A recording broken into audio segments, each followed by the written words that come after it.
तो दोस्तों शुरू करते हैं आज की इंफ्रा न्यूज। पहली खबर जो आ रही है वो है दिल्ली से, जहां पर एक रिकॉर्ड सेट किया गया है दिल्ली मेट्रो के द्वारा, जहां पर इन्होंने highest number of daily passenger footfall record किया है। तो 78.67 लाख लोगों ने दिल्ली मेट्रो का इस्तेमाल किया नवंबर 18 को। हालांकि ये एक अच्छी बात तो है, लेकिन जो कारण यहाँ पे बताया जा रहा है सैडरशिप के पीछे वो काइंड ऑफ सैड है। बोला यह जा रहा है कि जो अभी नियम लगे हैं दिल्ली में बढ़ते पॉल्यूशन की वजह से, और ऑब्वियसली लोगों को भी तकलीफ हो रही होगी बाहर नॉर्मली मोटरसाइकिल्स पे, कार्स में वगैरह जाने के लिए, तो उसके वजह से मेट्रो का ऑप्शन चूज किया गया है। और कई लाइंस ने जो है इस समय पर रिकॉर्ड ब्रेक किए। पिंक लाइन में 8.15 लाख लोगों ने ट्रैवल किया, वॉयलेट लाइन में 7.93 लाख लोगों ने, और इसी तरीके से कई लाइंस में पैसेंजर्स जो है वो बढ़ते हुए नजर आए। और जो नई लाइंस है जैसे एयरपोर्ट लाइन वगैरह जो है वहां पर 81,000 लोगों ने ट्रैवल किया। ग्रे लाइन के अंदर 50,000 लोगों ने ट्रैवल किया। अगले दोस्तों खबर के बारे में बात करें तो हमारी केरला गवर्नमेंट से, जिन्होंने अप्रूव किया है compensation fund for 289 out of 472 families affected by widening of Kovalam Akkulam section of Parvati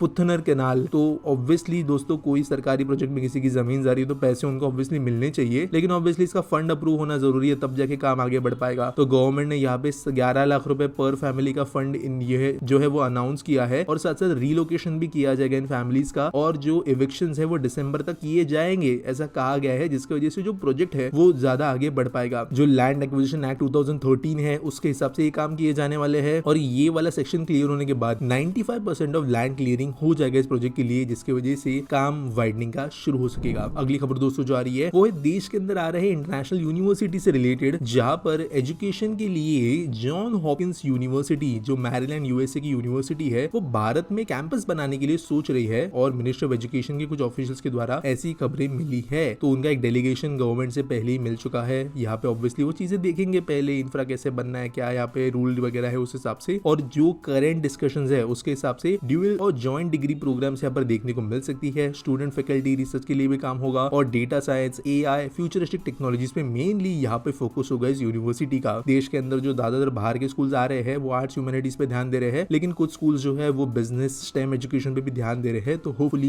ये कॉलेज भारत में अपना कैंपस बनाए। अगली खबर दोस्तों जो आ रही है वो है हमारे देश के अंदर सेट होने वाले एक बहुत ही ज्यादा सिग्निफिकेंट मूव से रिलेटेड, जहां पर सरकार आने वाले समय में हो सकता है कि 100% फॉरेन डायरेक्ट इन्वेस्टमेंट अलाउ करे इंश्योरेंस बिजनेस के अंदर, जिसकी वजह से बड़ी कंपनीज भारत में एंटर कर सके। तो दोस्तों आपको पता ही होगा भारत के अंदर जो इंश्योरेंस का जो बिजनेस है वो कंपैरेटिवली बहुत अलग है दूसरे देशों से। हमारे यहाँ पर इंश्योरेंस जो है वो पहली बात तो बहुत महंगा बिकता है, दूसरी बात इंश्योरेंस निकालने के बावजूद आपके साथ में बहुत धोखाधड़ी हो सकती है कि आपको नियम कानून का जो है गलत चीजें बताकर कभी भी जो है पैसा रिलीज ना किया जाए, अधूरा किया जाए, उसी में आपको बोला जाए कि खुश रहो। इसके अलावा जो इंश्योरेंस एजेंट्स है वो गलत तरीके से पॉलिसीज बेचते हैं। तो इसके लिए वैसे गवर्नमेंट कई बिल्स ला रही है चीजों को इंप्रूव करने के लिए, और एक गोल है गवर्नमेंट का इंश्योरेंस फॉर ऑल बाय 2047। तो मार्केट इसके लिए ज्यादा कंपिटिटिव होना जरूरी है। तो हाई प्रोबेबिलिटी है कि हमारे देश के अंदर 100% एफडीआई अलाउ हो जाएगी इंश्योरेंस के लिए। अगली खबर दोस्तों तेलंगाना गवर्नमेंट से, जिन्होंने सैंक्शन किए हैं 205 करोड़ रुपए फॉर वारंगल एयरपोर्ट, और जीएमआर के साथ में यहाँ पे डिस्कशन करके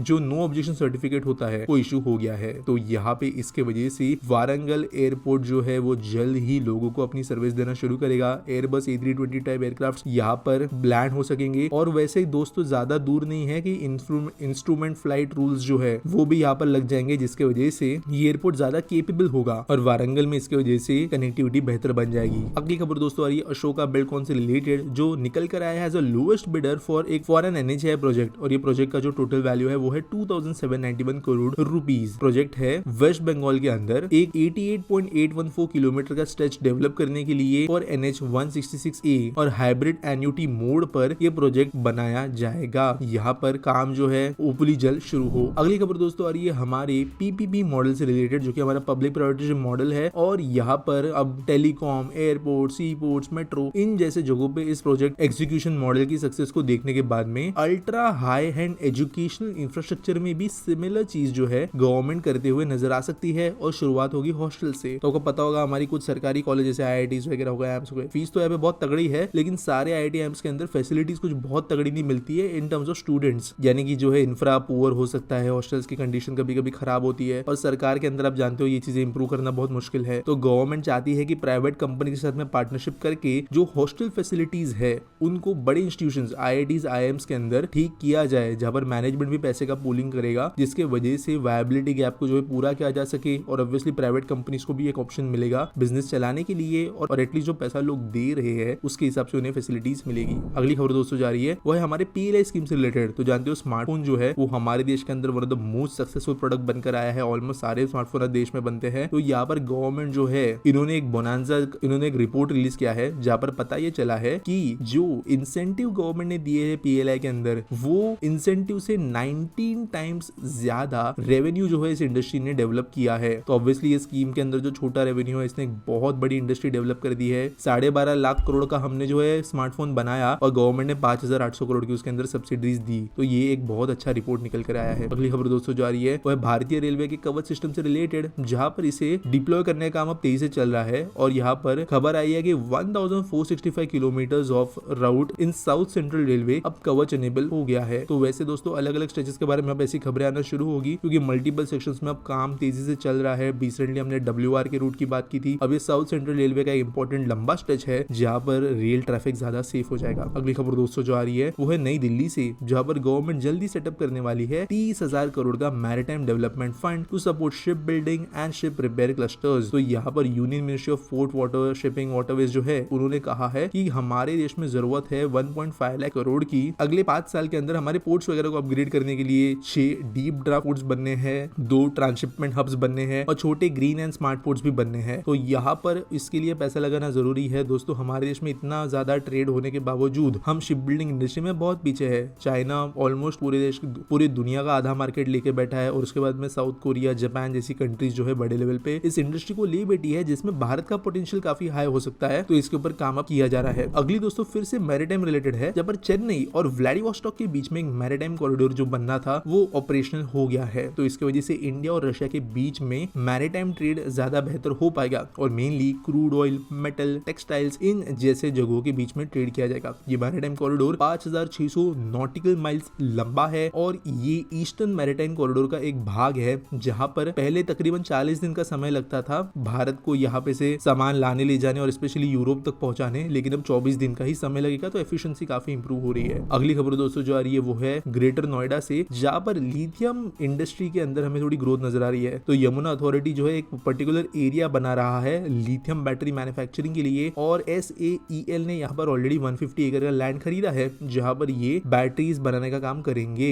ये कंपनी 16 सेल्स और 16 PV मॉड्यूल्स में भी इन्वॉल्व है। तो यहाँ पर 8,000 करोड़ की इन्वेस्टमेंट होगी और ऑब्वियसली अब आने वाले समय में EVs हो गए और कई सारे इलेक्ट्रॉनिक डिवाइसेस भी हो गए। लिथियम बैटरी जो है जरूरी है भारत में मैन्युफैक्चर होना, तो यहाँ पे ये काम किया जा रहा है और नोएडा के अंदर बड़ी इन्वेस्टमेंट इसके लिए भी हुई है। आज के आसपीटी सवाल के बारे में बात करें तो यूजर नॉट एग्जिस्ट पूछते हैं why we Indians don't have civic sense and why is it happening that we are lagging behind in civic sense that we could be solution for this. तो देखो यार मल्टीपल फैक्टर्स है, मैं इस topic में expert नहीं हूँ, लेकिन जितने मुझे एक प्रैक्टिकल रीजंस दिखते हैं लंबे समय से भारत का डिसिप्लिन या सिविक सेंस न होने के पीछे, वो इस तरीके से है कि देखो देश में एक समय पे बहुत ही ज्यादा गरीबी थी। जो लोग 1990s या 2000s में बॉर्न हुए हैं और अगर अर्ली में बॉर्न हुए हैं तो एटलीस्ट थोड़ा बहुत तो फेज आपने देखा होगा अल्ट्रा पॉवर्टी का, लेकिन रिसेंट में जो है ये चीजें दिखना कम हो गई है स्पेशली शहरों में। तो वो जो टाइम था उस समय पे जब आदमी 2 वक्त की रोटी के लिए ही अपना पूरा एफर्ट्स लगाता है, तो छोटी छोटी चीजों को जो है अलग से एफर्ट देके ठीक करना, जैसे कचरे का डब्बा खरीद के लाना, उसके अंदर गार्बेज बैग डालना, कचरे को अलग अलग करना, उसको ग्रीन वेस्ट और प्लास्टिक वगैरह जो है सेपरेट करना, ये चीजें अलग हो गई। सेकेंडली एजुकेशन के अंदर ये कभी भी इंक्लूड नहीं किया गया कि ये सब चीजें नहीं करनी चाहिए, और किया गया तो भी बहुत बेसिक लेवल पे। पान, गुटखा, तंबाकू खाने वाले जो लोग हैं, ये चीजें ऐसा नहीं है कि उनको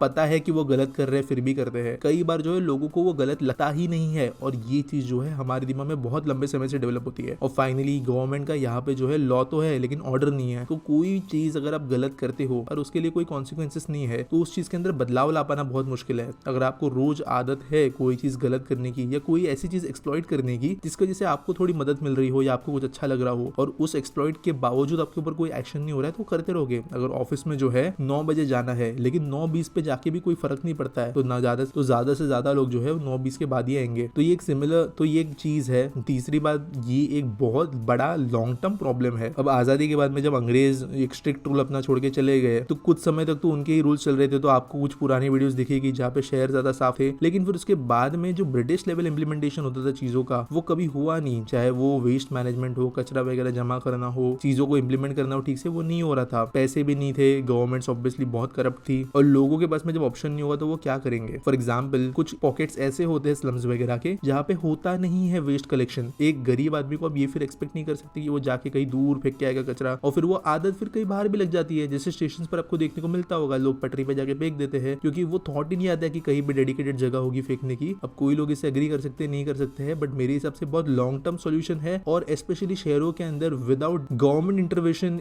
इन फॉर्मिंग डिसिप्लिन जब तक नहीं आता तब तक चीजें चेंज नहीं होगी। उम्मीद करता हूँ कोई सवाल का जवाब मिल गया होगा। आपके पास कोई सवाल है आप कमेंट सेक्शन में मुझे पूछ सकते हो। न्यूज सबमिट करने के लिए आपको डिस्क्रिप्शन में लिंक मिल जाएगी। मिलेंगे अगले वीडियो में।